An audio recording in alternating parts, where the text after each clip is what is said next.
In this week's video we're shooting the shadows here in Italy. Shadows are often overlooked, but they're one of the strongest tools that we have in our toolbox as photographers of interiors. In this villa I'm using them to shape compositions and bring out the character of each room. With light filtering through the shutters and windows, I can control the direction, depth and contrast to make these empty spaces just work for photography. So why do shadows matter? Well, shadows create depth, shape and structure, as mentioned. In abandoned interiors, with very little furniture left, you're often left with bare walls, ceilings maybe with detail and windows. That means the story of the space then depends on how you handle the light.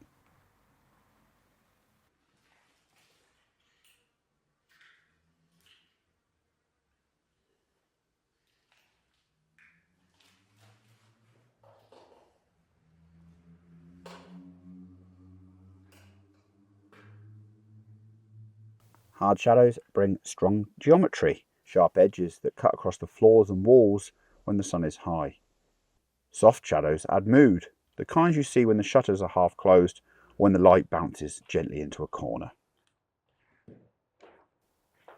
Shadows also reveal texture. Cracks, peeling plaster and ornate ceilings stand out when the light hits it at an angle. Without shadows, surfaces look flat and then lifeless.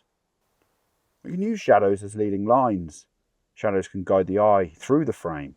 A narrow window opened just slightly can cast a diagonal across the floor that pulls you into an image.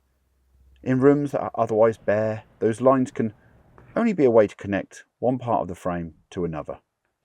The trick is exposure. Protect the highlights, let the dark areas fall away, and embrace the contrast.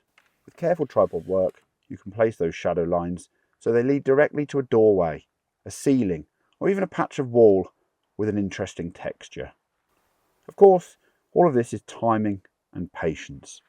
Shadows move with the sun, which means timing is important indoors as it is outdoors. At midday, the edges are sharp and precise, perfect for clean geometry. Later in the day, shadows stretch and soften, which can work for a better atmosphere. That's when patience makes the difference. I'll often set the tripod, frame the shot and wait. 10 minutes can change the image completely. 2 hours, even more.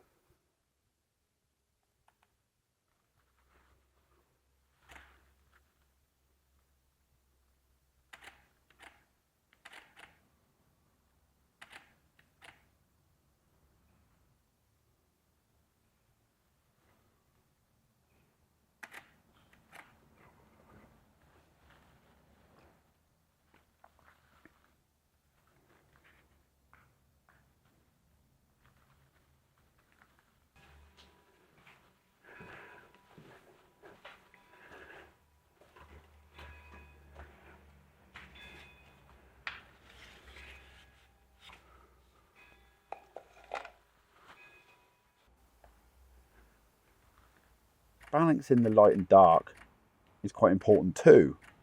Exposing for interiors with heavy shadow is always a balancing act. If you expose for the shadows, you blow the highlights and lose control. If you expose for the highlights, you can recover shadow detail later.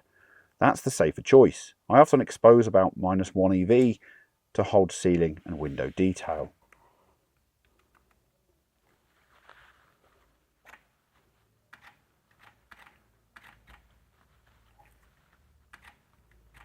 Using bracketing if needed in high contrast rooms of course works.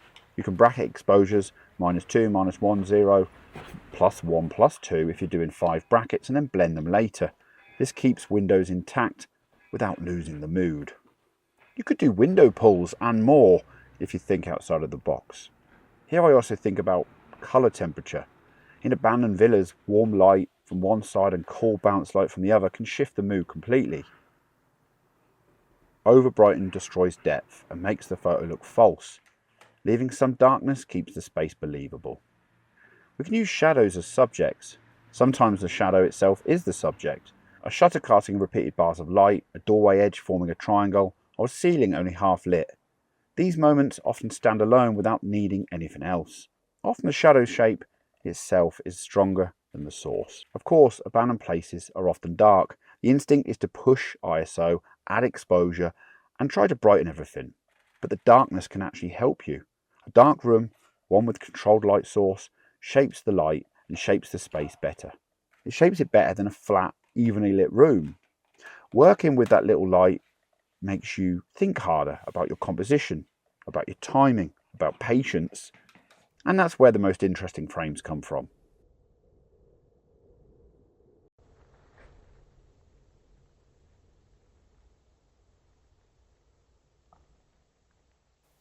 Shadows can hide clutter, rubbish, fittings, or distractions that ruin the shot.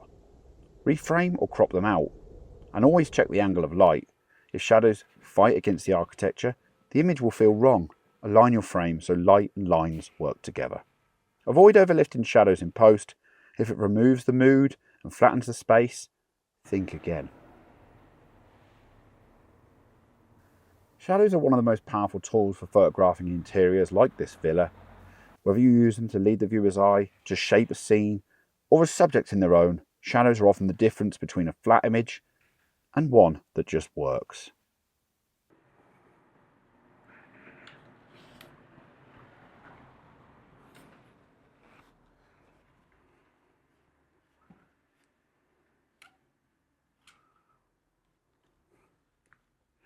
If you want to support this channel, you can do so by purchasing one of the books listed in the description below.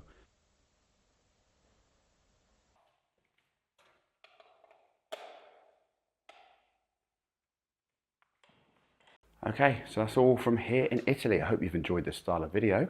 Got any comments, leave them below. And if you want to check out the type of tripod it is that I'm using in this week's shoot, stick around till the end and you'll be recommended a video to watch and learn all about it. Bye bye for now.